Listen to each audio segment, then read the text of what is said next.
Hey guys, hello from LA actually, and we are here at Kelly's place, and he has a home garage studio, so we're building off of those other videos that we've done, and we're actually in the proper garage now, and Peter's just gonna walk you through. He's never shot in here before, and Kelly just wanted Peter to show him like what he can do with the space, so we're going to show you how Peter would use this space, and hopefully that's helpful for you as well. So this is sort of an extension of working in small spaces and trying to make places that you would think you could not get a decent, commercially viable photo. There's no space that I don't think I can work in because there's ways of controlling light. So Kelly reached out to me, 6 months ago? About 6 months. And he said he's got a garage, he wants to set up a studio. He sort of roughly described what his studio is going to be like and saying it's the problems he's having. I'm going, sounds perfect to me. Yeah, that's exactly what he said. Yeah, I said, this is sounding perfect. He said, well, I've got this big cream wall the other side of the road. The sun hits it, it comes. I said, yeah, well, I would pay for that light.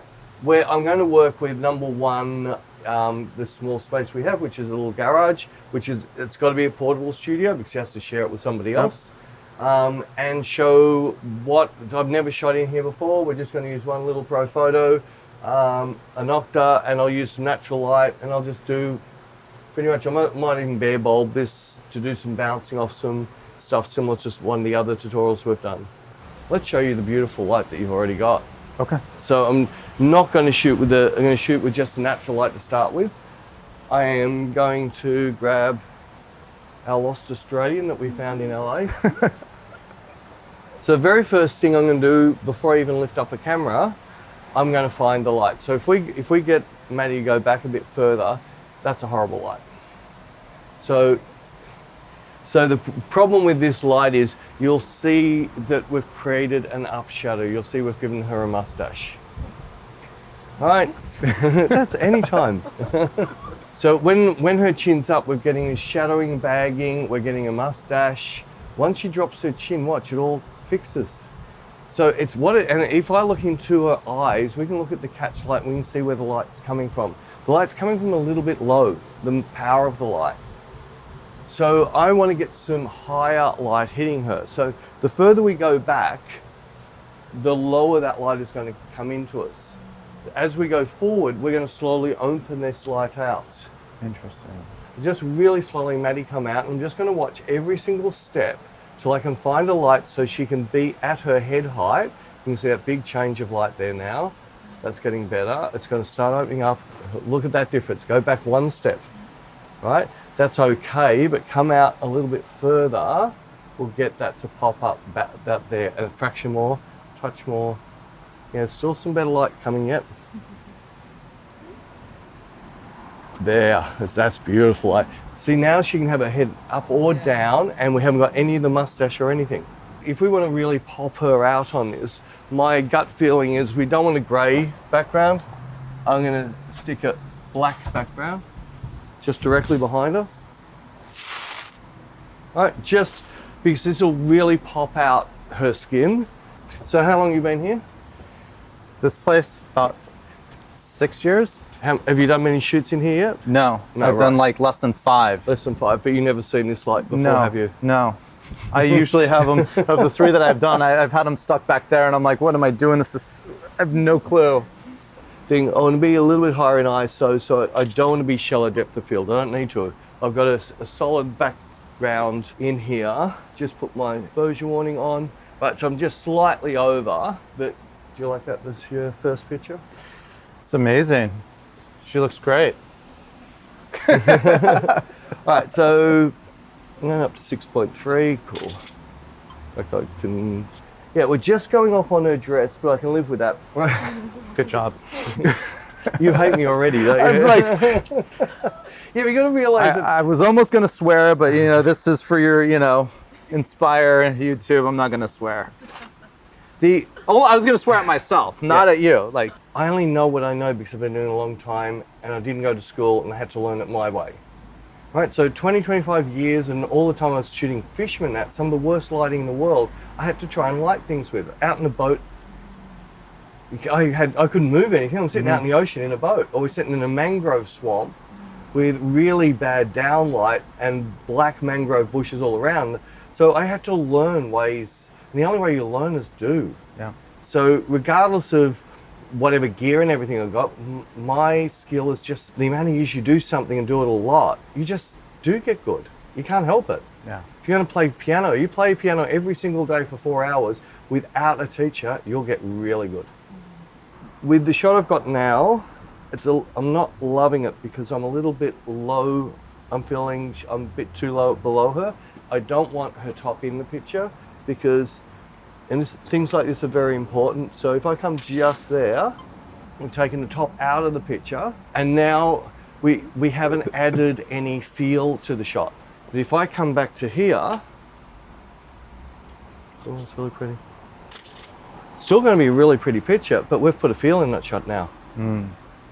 Right? Right. So the other one could be more elegant. Now we come down, she's a bit more country girl. It's a bit more, yeah, every day, yeah. If we brought out, can you come out one more step? Keep coming. Can you see there's a whole new light there? Yeah. The completely different light, isn't it? How soft has she now gone? So you had a really nice light there. You've got a super flat light now. Like really, really flat. This is the sort of light you can add a heap of contrast later. This is an amazing light for a beauty headshot. You like? Yeah. Right, so now I can now start playing with this a lot. So if I come around here a little bit, just keep following me around a touch. There. So we've now got a cutting happening on this side of her face. Yep. Right. And I've now changed the background. And even though it's not a beautiful looking background, I could still use that image. I wouldn't though, but I could still use that image. I've got a lot of room to move here. In there is going to give me quite a nice picture because the background is cleaned up for me. I'm just going to come in more headshot. Cool. There's one little distracting piece of white paper towel over there. I would just quickly run over and pull it out of shot. Okay. Let's just get one cutter in. We'll just work with one. And that's going to stay pretty much on its own there. Right, so when we get her there, you'll notice that we have a shadow on that side of the nose. See how we don't have that bit of shadow? Yeah. So look at what's done to the arm there to there. See how it's edged it. So the more, if we go back a step, even though the light's going to change, see how there's like black comes in on it? Yeah. I'd be more using them out round about here. Let's just cheat. Right, because now I can have a better light on her. Yeah. Just sneak out a little bit more. Now you'll see a big difference from this side of the face, that side. Wow, it's amazing. So now you can actually put some depth back into the face. It's not so flat. Like the flat's beautiful, but now we've just added a whole new look into this. Yeah. And I could come even better. Now I've just created this gorgeous light in here on this. Cool, that's really pretty. And we've got a beautiful black wall straight away. Look at the fall off in the light on that. So that's before I even touch your studio. Right, so let's start looking at your studio. You're so good, man. Jesus. No. Like I said, this isn't about that. It's just the longer you do something, the more tricks you learn. Yes. That's all it is. The first thing I'm worried about in here now is I'm going to use flashlight. What's my ambient light? I want to shoot at my normal settings. So I'm just going to bring my camera back to my 100 ISO. It's f8 at 160th of a second. I have no flash and I'm at the settings I want to shoot at and I don't take a shot. This is now going to show me what my ambient light is with that door open. And if I turn on my underexposure alert, everything that's purple is below 14 in its blacks. See how we can just see the white dress in there? So we're starting to run into a little bit of problem that with using a flash on these settings, we are going to get a tiny bit of ambient light coming in and coloring your picture. Yep. I don't think, with that dress only coming up this much, I don't think that's a big problem. But let's go to F9. And at F9, it's pulled it a bit further black. So if I come in here onto the whites in here, we're at 70s and 60s. I could live with that. My studio's on a white dress with the ambient light in my studio. They're sitting more like the 50s to 40s. So not much different to where I sit. Okay. So now what I want to do is set up for a flashlight situation. Now I've got the trigger working and can start building this light. So you can see she's still way under. quite often when I'm doing this, there we go, bang up. If this is your only head you have, you might find you might need to shoot a higher ISO. Okay. Which is going to make that a bigger problem. Got it. I can move in a little bit closer yet, and I did want to have a bit more. There we go. So easily, you're going to be fine with this light working in here for an upper body shot. Right. So same thing. I've got the top of her dress just clipping, and by having that, you'll see in here. If I get no eyedropper tool. Right. You happy with that lighting? It's gorgeous. Yeah. I reckon on a full sun hitting that wall with no cloud in the sky, there's no wisp or anything. You they'd most likely come up at least one more stop of ambient light. You would still get by with this without too much of a color cast. Okay. So you could easily clip on a black sheet. That's called your ambient light, and that's giving you that extra room to work in here. Okay. So that's more what I'm thinking about. I can fine tune this a bit. So if we just move you that way a little bit more, even touch further. Yep. Cool. Perfect. That's really pretty.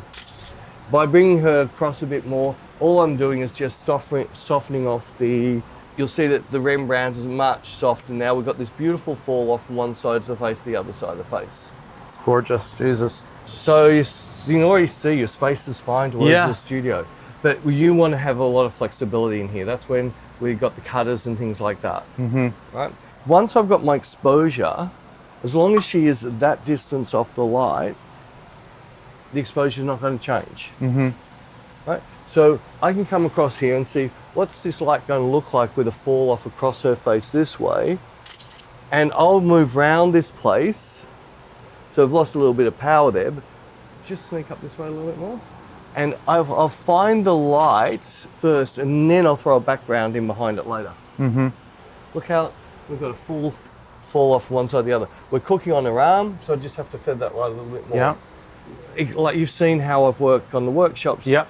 How I set up the light, get my exposure, then find the light. Right, just keep playing with it. And then if we find that the very best light's here, I'm just going to drop in a background behind her. In here, if we got her back where she was before, back there, if I wanted to make it more even and more soft, I'm going to come right in closer on this light. Oh, that's really pretty. So now the direction of light coming from me and the camera is very close. Got it. I could just want to stand just there. So I can come in here. Oh, that's really pretty. I've just moved her a little bit. Bang, there's your black shirt. Wow. That's insane. No, it's not. She's the same. She's the same distance off the light. The light's feathering. Still, it's just we've changed, but we've kept this distance the same. And now I've got this black backdrop. Wow. And it's a longer way away, so we're not going to get a shadowing on there. So her shadow's going there. Got it. Get a model like Maddie, give her some wine for the day, and promise her one amazing picture, right?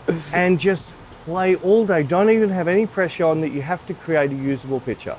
So we hope you enjoyed that. I hope that was helpful, and hopefully the other two videos were helpful. I will throw them up around my head now if you haven't seen them, and yeah.